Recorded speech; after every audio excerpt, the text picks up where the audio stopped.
તો કેમ છો મિત્રો? મજામાં?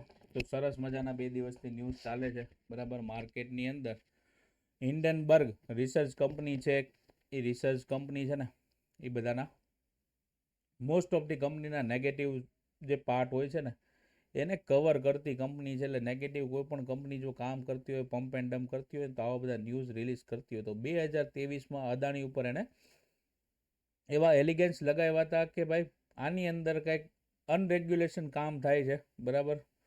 તો આ રિપોર્ટ ત્યારે આપ્યો હતો ને અદાણીના સ્ટોકને ઉથલ પાથલ કરી દીધા હતા. હવે ફરી પાછો રિપોર્ટ ગઈકાલે આપ્યો છે, પણ હવે રિપોર્ટ કોની ઉપર છે ખબર છે? સેબીના ચેરપર્સન ઉપર રિપોર્ટ આપ્યો છે અને 2015થી લઈ અને અત્યાર સુધીના ડિટેલ્સમાં પ્રૂફ આપ્યું છે કે ભાઈ સેબી આની અંદર ઇન્વોલ્વ છે. સેબીના ચેરપર્સન, સેબી નહીં, સેબીના ચેરપર્સન આની અંદર ઇન્વોલ્વ છે ને એના હસબન્ડ, આ બંને ઉપર એલિગેશન લગાવ્યા છે કે ભાઈ આની અંદર તમે કંઈક તપાસ કરો કે આ લોકો આની અંદર મોટો હિસ્સો ધરાવે છે. ઘણા બધા મ્યુચ્યુઅલ ફંડ છે, છતાંય તે અદાણીમાં જે કંપની ઇન્વેસ્ટ કરતી હતી, જે બહારની કંપની છે, એ બેનને કંપનીનું ડિટેલ્સ પણ આપેલું છે. બહારની જે કંપની છે તો એની અંદર જ તેણે આટલા મોટા પૈસા કેમ લગાડ્યા છે? અને અદાણીને ક્લીન ચીટ મળવા પાછળના રીઝન આ વ્યક્તિની ઉપર લગાવેલા છે. તો ખાસ કરીને એનું હિન્ડનબર્ગ જે છે એનું મોટિવેશન કોની ઉપર છે? તો કે ભાઈ કેવા આપણે વાત કરીએ તો કે ડાયરેક્ટ કોની ઉપર નાખ્યું છે? તો કે સેબીના ચેરપર્સન ઉપર નાખેલું છે કે આ વખતે સેબીના ચેરપર્સન ઉપર નેગેટિવ રિપોર્ટ દર્શાવવામાં આવ્યો છે. તો આપણા માર્કેટ ઉપર એની અસર કેવી પડી શકે છે અને અદાણીના સ્ટોક ઉપર આની અસર પડશે કે નહીં પડે? તો કે અદાણીના સ્ટોક ઉપર આની અસર બહુ લાંબી પડશે નહીં. ડાયરેક્ટ ચેરપર્સન ઉપર આ આરોપ લગાવડા છે. તો હવે જોવાનું છે કે આવતીકાલે શું થાય છે. અત્યારે સવારમાં ચેરપર્સને આ બધા આરોપને માયના છે કે ભાઈ આપણે આ બધા આરોપ કાંઈ ખોટા મંતવ્ય છે, આ બધાના આપણે આવું કંઈ કરેલું છે નહીં, આવા બધા રિપોર્ટ છે. તો આગળના સમયમાં હવે સરકાર શું ડિસિઝન લે છે અને આની ઉપર શું નિર્ણય આવે છે એ આગળ જતાં ખબર પડશે. પણ આની ઉપર માર્કેટની અંદર કાંઈ અસર પડશે કે નહીં એનું એનાલિસિસ આપણે કરવાનું છે આજે. તો ચાલો આપણે એનાલિસિસ કરીએ કે આની અંદર માર્કેટની અંદર કેવી અસર પડશે, પેનિકનેસ આવશે તો આપણા માટે કયા લેવલ છે કે જેનાથી આપણે ટ્રેડ કરવાના છે. બાકી આપણે ટ્રેડર છીએ, ટ્રેડરને કોઈ મૂંઝાવાની જરૂર છે નહીં. તેનું કારણ છે કે આપણે તો 10-15 હજાર લઈને આવ્યા છે ભાઈ. આપણે અદાણીની અંદર ક્યાં 200-500 કરોડ લગાવ્યા છે? તો આપણે ઉપાધિ કરવી. આપણે તો 100 વાળો 130 થાય, 150 થાય એટલે નીકળી જવાનું છે. જો ન નીકળો તો પછી આપણને પ્રોફિટ નથી થવાનો. બાકી આપણે તો બે બાજુ મજા છે ભાઈ. પડે તોય મજા છે અને ચડે તોય મજા છે. જો પડ્યું તો નીચેથી ઇન્વેસ્ટ કરવાનો મોકો છે કે ભાઈ 2020 ને 2021માં કાંઈ ઇન્વેસ્ટમેન્ટ નહોતું થયું તો હવે ઇન્વેસ્ટ કરવાનો મોકો આપે છે, ઇન્વેસ્ટ કરી લેવાનું છે. બાકી આપણે કોઈ ચિંતા કરવાની જરૂર નથી. આપણે આપણું કામ જ કરવાનું છે. જે આપણે કામ કરીએ છીએ, આપણી પદ્ધતિ, આપણું પ્રાઇસ એક્શન આપણને જે છે એ પ્રમાણે જ આપણે કામ કરવાનું છે. હવે વાત કરીએ કે આપણે એનાલિસિસ આવતીકાલનું કેવી રીતે કરવાનું છે, કયા લેવલથી આપણે ટ્રેડ કરવાના છે. તો જો માર્કેટ 3 દિવસથી છે ને અહીંયા બોટમ બનાવે છે. આ જગ્યાનું એક બોટમ બની ગયું છે, અહીંયાથી એક ટ્રેન્ડ લાઇન ચાલે છે.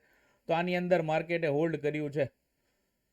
શુક્રવારનો દિવસ હતો તો શુક્રવારના દિવસે આ જે હાઈ છે તો કે અહીંયા રેઝિસ્ટન્સ છે એની ઉપરમાં ક્લોઝિંગ આપણને જોવા મળ્યું છે. હવે આ ન્યૂઝને લીધે કદાચ સોમવારે એટલે કે આવતીકાલે સવારમાં જો કાંઈ ગિફ્ટ નિફ્ટીની અંદર માઇનસ જોવા મળે તો શું કરવાનું છે? જો ગેપ ડાઉન અહીંયા ખુલ્લે છે તો અહીંયા પણ સપોર્ટ છે, અહીંયા ખુલ્લે છે તો અહીંયા પણ સપોર્ટ છે, ને અહીંયા ખુલ્લે છે આ લેવલની આજુબાજુ તો અહીંયા પણ મેજર સપોર્ટ છે. જો માર્કેટ આની ઉપર હોલ્ડ કરે છે ને તો સરસ મજાનો ટ્રેડ બની શકે છે. અહીંયા ગેપ ડાઉન ઓપનિંગ થાય છે ને પ્રાઇસ એક્શન બનાવી નીચે આવે છે તો નીચેની બાજુ અહીંયા સુધીનો ટાર્ગેટ છે ને એની નીચે જો ફરી પાછું આવે છે તો 23,900 આપણી માટે આ બોટમ ઝોન છે. જો આની નીચે નિફ્ટી આવતીકાલ અથવા તો આવવાવાળા દિવસોમાં આવતા વીકની અંદર જો નીચે જાય છે તો નેગેટિવ છે, અને જો નથી જતું ને આ હાઈની ઉપર ફરી પાછું સસ્ટેન કરીને અપસાઇડની મોમેન્ટમ કરે છે તો આગળના જે બધા ગેપ હતા ને એ ગેપ ફિલિંગ કરવાની સંભાવનાની અંદર વધી જાય છે. તો અહીંયા સુધી ફરી પાછું એક આપણને રેઝિસ્ટન્સ મળી જાય. રેઝિસ્ટન્સ ક્યાં છે? તો કે 24,600થી લઈને 700ની રેન્જની વચ્ચે આનું રેઝિસ્ટન્સ જોવા મળી શકે છે. આપણે શું કરવાનું છે કે ભાઈ માર્કેટનું એનાલિસિસ કર્યા પછી એની અંદર પ્રાઇસ એક્શન બને તો આપણે ટ્રેડ કરવાનું, બાકી ટ્રેડ કરવાનું થતો નથી. અહીંયા ખુલ્યું તો પ્રાઇસ એક્શનની વેઇટ કરવાની છે, અહીંયા ખુલ્લે છે તો પણ પ્રાઇસ એક્શનની વેઇટ કરવાની છે, ને અહીંયા ખુલ્લે છે તો પણ પ્રાઇસ એક્શનની વેઇટ કરવાની છે. ત્રણેય જગ્યા છે આપણી માટે સપોર્ટનું કામ કરે છે. પણ જો નીચેની બાજુ ટ્રેડ મળે છે તો ટ્રેડ શક્ય છે અને બની શકે છે.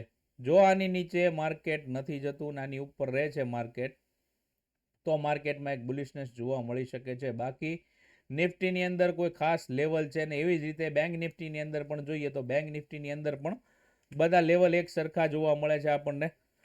બંને બાજુ નીચેની બાજુ બોટમ બનેલું છે. બોટમ બન્યા પછી માર્કેટે હોલ્ડ કર્યું છે 2 દિવસની અંદર.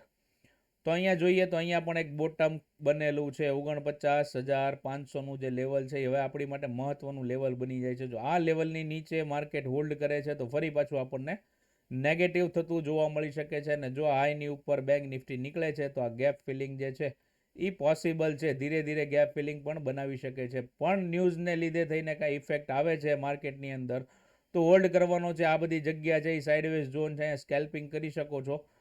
નીચેની કેન્ડલમાં ટ્રેડ બનાવી શકો છો. જો માર્કેટ નીચેની બાજુ જાય છે તો નીચેની બાજુ આપણે ટ્રેડ બનાવી શકીએ છીએ. માર્કેટનું ઓપનિંગ ગેપ ડાઉન થવાના ચાન્સીસ વધારે છે. તો ગેપ ડાઉન કઈ બાજુ થાય છે, પ્રાઇસ એક્શન કેવી રીતે બને છે સવારમાં, અદાણીના સ્ટોકની અંદર કેવી મુમેન્ટમ છે, એ બધું ડિપેન્ડ કરીને માર્કેટની અંદર કામ કરવાનું છે. લગભગ એવું લાગે છે કે જો સવારમાં અદાણીના સ્ટોકની અંદર કાંઈ સર્કિટું લાગશે તો એની અંદર ટ્રેડ કરવાના એફ એન્ડ ઓ બેન્ડ કરી દેશે. ઓપ્શનની અંદર પણ કામ નહીં કરવા દે, કદાચ કામ કરવા દેશે તો માર્જિન 4 ગણું 5 ગણું માગવાની શક્યતા છે. તો આવી રીતે એની અંદર ધ્યાન રાખીને કામ કરવાનું છે. ચાન્સીસ છે કે માર્કેટ ગેપ ડાઉન ઓપનિંગ થાય. જો ગેપ ડાઉન ઓપનિંગ નથી થતું અને અહીંની રેન્જમાં ઓપન થાય છે કે એટલે ફ્લેટ ઓપનિંગ થાય છે તો આપણી માટે ઉપરની બાજુ જે શુક્રવારનો હાઈ છે એ આપણો રેઝિસ્ટન્સ છે અને શુક્રવારનો લો છે એ આપણો સપોર્ટ છે. જો લો બ્રેક કરે છે તો નીચેની બાજુ એક ડાઉન મોમેન્ટમ આવી શકે છે. અને જો અહીંયા ગેપ ડાઉન ઓપનિંગ થાય છે તો અહીંયા પ્રાઇસ એક્શનની વેઇટ કરવાની છે. પ્રાઇસ એક્શન બન્યા પછી જો કેન્ડલનું બ્રેકડાઉન નીચેની બાજુ આવે છે તો એની સાથે આપણે નીચેની બાજુ ટ્રેડ કરી શકીએ છીએ. પહેલો આપણો ટાર્ગેટ બની જશે આ જે બોટમ બનાવેલી છે 49,600 એટલે 500 થી 600ની રેન્જ જે બનાવેલી છે તો આપણી માટે એક સપોર્ટનું કામ કરી શકે છે.